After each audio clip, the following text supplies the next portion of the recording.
D four देख रहे तमाम दोस्तों को दीपक भंडारी का नमस्कार। हमारे विशेष कार्यक्रम आपकी सेहत में आपका स्वागत है। आज हम बात करेंगे कि आखिरकार कमर दर्द के मरीजों की संख्या क्यों बढ़ती जा रही है। पहले तो बीमारियां एक उम्र के बाद आती थी, लेकिन आज युवा अवस्था में भी बीमारियां क्यों बढ़ रही हैं। हमारे आज विशेष मेहमान हैं डॉक्टर सोमिल कंसल, ये न्यूरो सर्जन है। एम्स से इन्होंने न्यूरो सर्जरी की है, एपेक्स हॉस्पिटल चला रहे हैं यहाँ पर अमृतसर में। नमस्कार डॉक्टर साहब। नमस्कार भंडारी जी। हमारे डी फोर चैनल में आपका स्वागत है डॉक्टर साहब। धन्यवाद जी। डॉक्टर साहब, पहले तो कमर दर्द आजकल बड़ी कॉमन हो गई है डॉक्टर साहब, क्या कारण है जी इसका इजाफा हो, लगातार ये दर्द मर्ज बढ़ रहा है, क्यों? देखो, कमर दर्द जो हम लोग कहते हैं वो कमर दर्द कमर के निचले हिस्से के दर्द को मोस्टली फोकस किया जाता है और वो ही सबसे ज़्यादा कॉमन है। मैं आपको इंसिडेंस बताता हूँ कि आज की डेट में 2.5% एडल्ट लोग 30 साल से ऊपर के कमर दर्द को कभी ना कभी महसूस करते हैं और कई लोग तो इसको काफ़ी लंबे टाइम तक झेलते हैं। कमर दर्द के लिए जैसे आपने बोला दीपक जी कि क्या कारण है और क्यों ये बढ़ता जा रहा है। देखो, आज की डेट में एक कंप्यूटर एक कॉमन यूज की चीज़ है। सभी लोग कंप्यूटर मोबाइल पे ऐसे झुक के बैठ के काम करते रहते हैं, तो एक जो लाइफ स्टाइल है वो बड़ा बदलाव आ रहा है। लोग का काम सीडेंट्री होता जा रहा है, बैठने वाला काम होता जा रहा है। जब हम ज़्यादा टाइम तक बैठते हैं तो हमारे पूरी बॉडी की मसल्स वीक हो जाती है। मसल्स का काम क्या है? बोनी स्ट्रक्चर को, स्पाइन को, मसल्स बोन्स को स्ट्रेंथ देना। जब उनकी स्ट्रेंथ कम हो जाएगी तो बोन्स के ऊपर वेट बढ़ जाएगा, तो बोन्स अपनी जगह से स्लिप होने लगती हैं। तो एक वजह है इसकी जो मुझे लगता है जो मोस्ट कॉमन है वो हमारी लाइफ स्टाइल, हमारा वर्किंग पैटर्न बदलना। मतलब आजकल डॉक्टर जैसे में यूथ, खास करके युवा, यूथ तो क्या बच्चे भी टीनेज से ही वो कंप्यूटर पे और मोबाइल पे लगे रहते हैं और पेरेंट्स बहुत खुश होते हैं कि मेरा बच्चा तो कंप्यूटर पे इस तरह हाथ चलाता है जिवें कि पानी हो गए। मतलब ये चीज़ें खराब कर रही हैं, आपका क्या कहना है? देखो, हर चीज़ के दो एस्पेक्ट होते हैं दीपक जी। कहीं ना कहीं आज को जो मॉडर्नाइजेशन हो रहा है, बच्चे को उसके हिसाब से अपने आप को ट्रेन भी करना पड़ेगा और उस मॉडर्नाइजेशन की वजह से जो नुकसान हो सकता है उसको भी समझ के उसको कोप अप करना पड़ेगा, उसके लिए अपने आप को तैयार करना पड़ेगा। तो हमारा क्या था, हम जब छोटे थे, आप भी छोटे थे, हम लोग सब साथ में एज के हैं, तो हम घर से, कॉलेज से, स्कूल से आते थे और खेलने दौड़ जाते थे, क्रिकेट खेलना, हॉकी खेलना। आजकल के बच्चे आते हैं तो तुरंत मोबाइल पे बैठ जाते हैं। तो मेरे अपने बच्चों का मुझे पता है कि फिजिकल एक्टिविटी बहुत कम हो गई है। मसल्स को डेवलप होने के लिए, पावर पकड़ने के लिए फिजिकल एक्टिविटी चाहिए जो कम होती जा रही है। मतलब डॉक्टर साहब, एक तो ये हो गया कि आजकल भाग दौड़ की जिंदगी है कि हर पेरेंट्स चाहते हैं कि कंपटीशन का जमाना है, नहीं पढ़ेंगे तो पीछे रह जाएंगे। मैं आज ही पढ़ रहा था, एक बच्चा फर्स्ट आया, उस बोल रहा है मैं 12-14 घंटे हर रोज पढ़ता था। तो ये तमाम चीजें डॉक्टर साहब, देखिए पढ़ाई जरूरी है, लेकिन इसको हेल्थ को दाव पे नहीं लगाया जाए, उसके लिए आप क्या सुझाव देंगे? देखो, उसके लिए सबसे जरूरी है आपका पढ़ने के टाइम का भी एक पोस्चर, या काम करते हुए टाइम का एक पोस्चर बिल्कुल सही होना चाहिए। आपने स्पाइन को सीधे रख के बैठना है, आपने लंबे टाइम तक एक साथ नहीं बैठना है। आधा घंटे से पौना घंटे के बाद आपने ब्रेक लेना है, आपने स्ट्रेचिंग एक्सरसाइजेस करनी है, आपने मसल बिल्डिंग एक्सरसाइजेस करनी है और डाइट का अपना बड़ा ध्यान रखना है। जितना इम्पोर्टेंट एक्सरसाइज है उतनी ही डाइट है। डाइट क्यों इम्पोर्टेंट है? हमारे सारे विटामिन हमें अपनी डाइट से मिलते हैं। वेजिटेरियन, नॉन वेजिटेरियन, मैं ये नहीं कहता कि नॉन वेजिटेरियन अच्छा नहीं है, सब कुछ खाना चाहिए, लेकिन हर चीज़ का एक बैलेंस करके खाना चाहिए। आजकल ये वेस्टर्नाइज्ड फूड का काफ़ी कल्चर है जो बड़ा टेस्टी होता है, बड़ा अच्छा लगता है। बाहर जाओ, बर्गर खाओ, चाउमीन खाओ, बड़ा मज़ा आता है, लेकिन जो बेसिक कंपोनेंट हैं उसमें कम हो जाते हैं। बोन्स को स्ट्रेंथ चाहिए, विटामिन D3, कैल्शियम, ये बेसिक कंपोनेंट हैं जो कि बोन्स को, मसल्स को स्ट्रेंथ देने के लिए ज़रूरी है। डॉक्टर साहब, पहले बात फिर वही है जी। पहले तो था कि बुजुर्ग जब एक एज ग्रुप था उसके बाद बीमारी चकरती थी, कोई भी भले ही हो। आज हम कमर दर्द पर बात कर रहे हैं, उसी की बात करेंगे। तो आजकल एक तो आपने ये बताया है कि एक खान पान नहीं है, सेडेंटरी लाइफस्टाइल हो गया, और हम जो एक्सरसाइज बिल्कुल। इसके अलावा आप क्या मानते हैं भी, क्या रीज़न है इसके? देखो, इसके अलावा है सनलाइट का एक्सपोजर नहीं है। हम स्पाइन की ही बात करेंगे। जी। सनलाइट का एक्सपोजर बहुत कम हो गया है, आउटडोर एक्टिविटी बहुत कम हो गई है। मतलब हम धूप नहीं धूप सेकना इसके बहुत जरूरी है, बहुत जरूरी है। विटामिन, इसको सनशाइन विटामिन कहते हैं, विटामिन D3 को, जो बोन्स में कैल्शियम को डिपॉजिट करता है और बोन्स को पावर देता है। तो इसको सनशाइन तो विटामिन आजकल देखा है डॉक्टर साहब के विटामिन D3 की डेफिशिएंसी बहुत हो गई है। आप टेस्ट कराइए, बहुत लोगों को निकलता है विटामिन D3 डेफिशिएंसी। अच्छा, उसके अलावा है जो व्हीकल्स हैं उनकी स्पीड बहुत बढ़ गई है। स्पीड बढ़ने का डिसएडवांटेज है कि एक छोटा सा भी बम्प आता है तो वो मल्टीफोल्ड होके सीधे सबसे पहले स्पाइन को ही अफेक्ट करता है। जी तो स्पाइन के ऊपर स्ट्रेन बढ़ जाता है उससे। जी जी जी। तो ये 2-3 चीज़ें मेरी समझ में आजकल जो स्पाइन की बीमारियां ज़्यादा बढ़ रही हैं उसका कारण हो सकती है। अच्छा डॉक्टर साहब, एक आमतौर पर ये देखा गया है, कोई भी बीमारी होती है, भले मैं ही क्यों ना हूं, मेरे को पेन दर्द हुई सुबह मान लीजिए, तो मैंने तो एक पेन किलर लेके खा ली, तो वो क्या कितनी नुकसानदायक है, वो सेल्फ मेडिकेशन जिसको बोलते हैं? देखो, मैं तो डॉक्टर हूँ दीपक साहब, तो सेल्फ मेडिकेशंस को कभी नहीं कहता, लेकिन कभी मामूली दर्द हो तो दर्द की दवा लेने में नुकसान नहीं है। कोई भी दर्द अगर लंबे टाइम तक रहता है, लंबे टाइम का मतलब होता है 10 से 15 दिन या उससे ज़्यादा रहने वाला दर्द, पहली कंडीशन। दूसरी कंडीशन, कोई भी दर्द जो बढ़ता जा रहा है, आज है फिर कुछ दिनों बाद फिर हुआ तो पहले से थोड़ा सा ज़्यादा हुआ। तीसरा, कोई भी दर्द जो नॉर्मल पेन किलर्स को रिस्पॉन्ड नहीं कर रहा है। इन 3 कंडीशंस में आपने तुरंत अपने डॉक्टर को कंसल्ट करना है। और अगर आप स्पाइन के साथ कहें तो इसमें एक शर्त और आ जाती है, इस दर्द के साथ कोई और कंडीशन नहीं होनी चाहिए, जैसे पैरों में कोई सुन्नपन या कमजोरी या मसल्स की वीकनेस। अगर इस तरह की चीज़ है तो आपको तुरंत ही अपने डॉक्टर से कंसल्ट करना है। अच्छा डॉक्टर साहब, ये तो एक डिस्क प्रोलैप्स ये बड़ी कॉमन बीमारी होगी, बेसिकली है क्या ये भी? तो ये कब होती है और इसके लक्षण क्या हैं, इसके इलाज क्या हैं? आमतौर पर तो लोगों को पता चलता नहीं है कि डिस्क प्रोलैप्स हो गई, मान लीजिए, क्योंकि भाग दौड़ की जिंदगी में डॉक्टर साहब ये नहीं, कोई चाहता नहीं है मैं बीमार हूं, लेकिन उसके पास समय इतना नहीं रहा। सुबह 9 बजे से, मतलब कहते नहीं खोतियां वांगू बंदा काम करता है जी, सुबह 9 बजे से लग जाता है, रात के 10 बजे तक काम करता है, रात को घर में सोने के लिए आता है बस वो।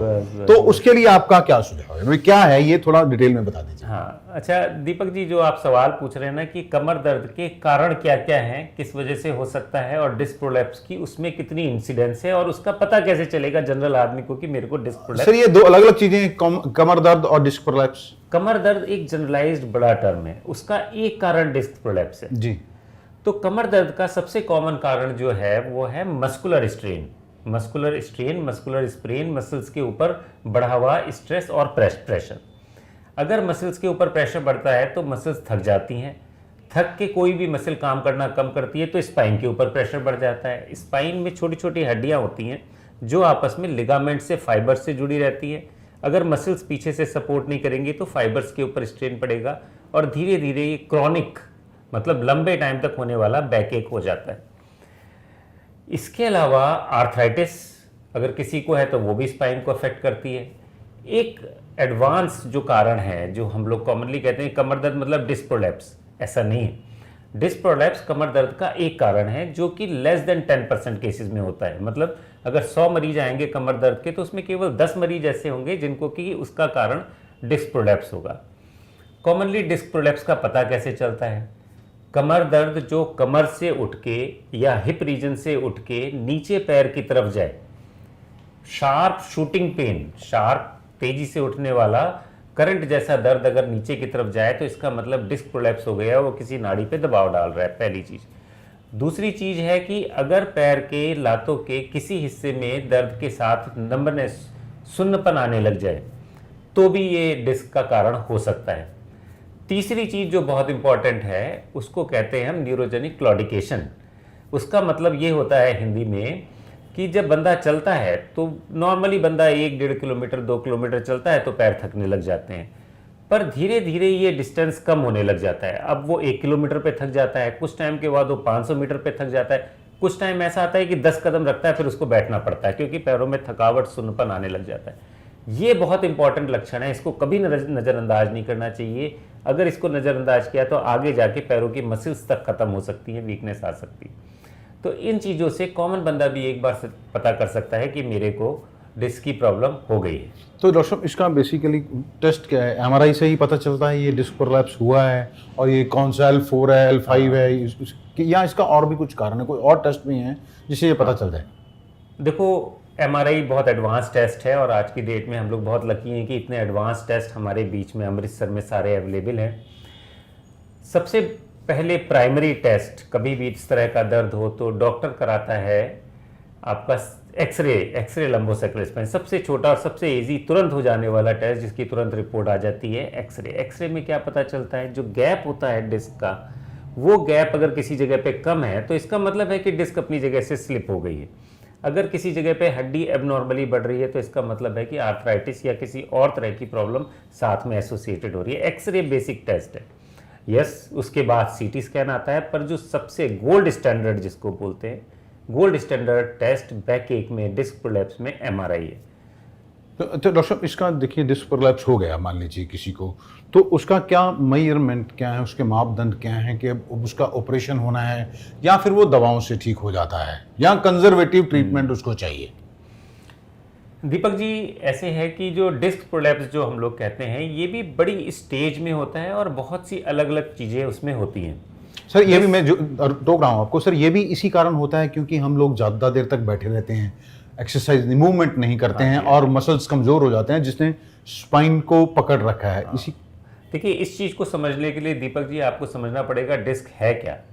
डिस्क कुशनिंग है, दो वर्टेब्रा, दो बॉडीज, दो हड्डी के टुकड़ों के बीच का कुशन है। इस कुशन को अपनी जगह रखने के लिए उसके चारों तरफ बड़े डेंस फाइबर्स, धागे बनाए रखे हैं कुदरत ने, जिससे कि वो कुशन वाला हिस्सा जिसको न्यूक्लियस कहते हैं वो अपनी जगह से स्लिप ना हो। जैसे हम लोग की सिटिंग हैबिट है, हम लोग की न्यूट्रिशन में कमी है, तो वो फाइबर्स कमज़ोर हो जाते हैं, उसको एनुलस कहते हैं। अगर वो फाइबर्स कमज़ोर हो जाते हैं तो अंदर की तरफ जो सॉफ्ट चीज़ है कुशन, वो बाहर की तरफ बल्ज करने लगता है। अगर वो सिर्फ बल्ज करता है तो मोस्टली वो दवाइयों से, कुछ टीके इंजेक्शंस होते हैं उनसे वो ठीक हो जाता है, अपनी जगह पर वो सूख जाता है। लेकिन अगर वो फाइबर्स टूट गए और वो अंदर का मटेरियल डिस्क का कुशन बाहर आ गया तो वो बहुत मुश्किल है कि वो दवाइयों से, रेस्ट से, फिजियोथेरेपी से ठीक हो जाए। अच्छा, उसके लिए फिर ऑपरेशन ही करना पड़ता है? कुछ केसेस में उसके लिए ऑपरेशन एक ऑप्शन है, वरना आजकल ऑपरेशंस के भी बहुत एडवांस तरीके हो गए हैं। जैसे कि हम लोग एंडोस्कोपिक सर्जरी करते हैं, इसमें बड़ी छोटी सी चीज़ से उसको निकाला जा सकता है। माइक्रोस्कोपिक सर्जरी है। तो आप कह सकते हैं कि अगर एक बार एक्सट्रूड हो गई डिस्क, अपनी जगह से निकल के बाहर आ गई, नाड़ियों के अंदर घुस गई, तो जब वो पूरा नुकसान करे उसके पहले ही सर्जरी करा लेनी चाहिए। अच्छा, सर्जरी अब बहुत सेफ हो गई है, बहुत एडवांसमेंट है इसके अंदर और टेक्नोलॉजी बहुत बदल गई है।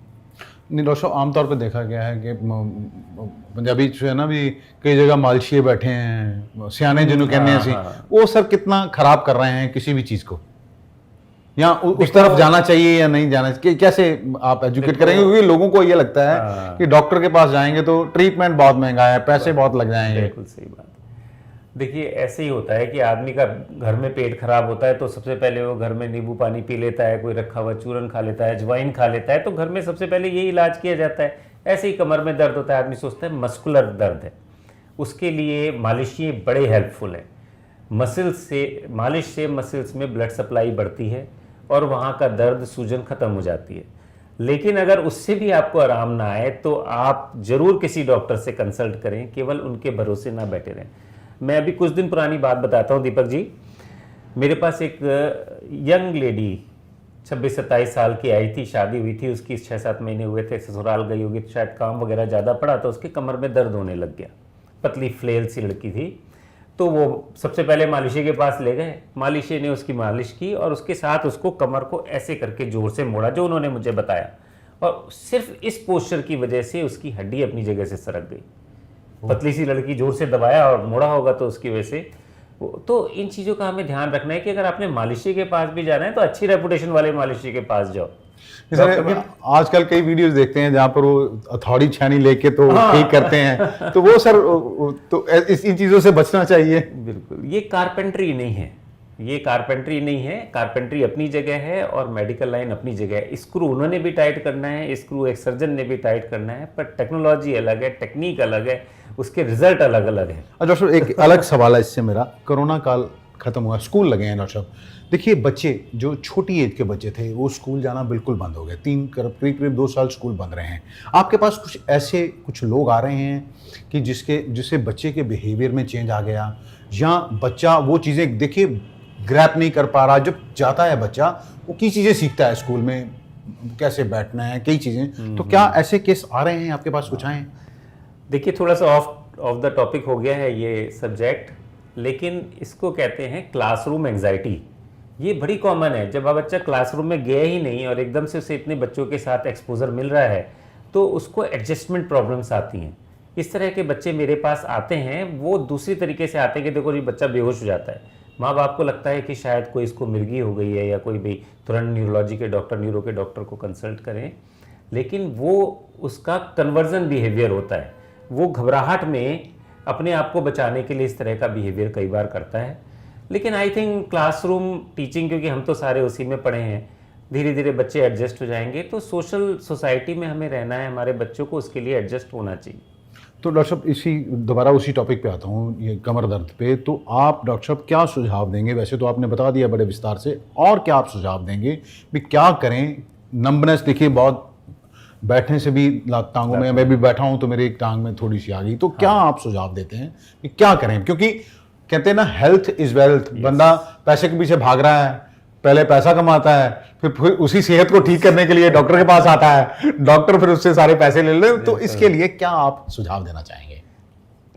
दीपक जी देखिए, जो स्पाइन के लिए या मसल्स के बोन्स के लिए जो मेरा सजेशन है, आपको टेक्नोलॉजी के साथ चलना पड़ेगा, आपको कंप्यूटर पे काम करना है, पर दिन में 1 घंटा आपने अपनी बॉडी के लिए निकालना है, जिसमें आपने अपनी मसल्स बिल्डिंग की एक्सरसाइजेस करनी है, स्ट्रेचिंग एक्सरसाइजेस करनी है, योगा करना है, मेडिटेशन करना है, जो आपको ज़रूरी है। 1 घंटा डेली अपनी बॉडी के लिए निकालिए।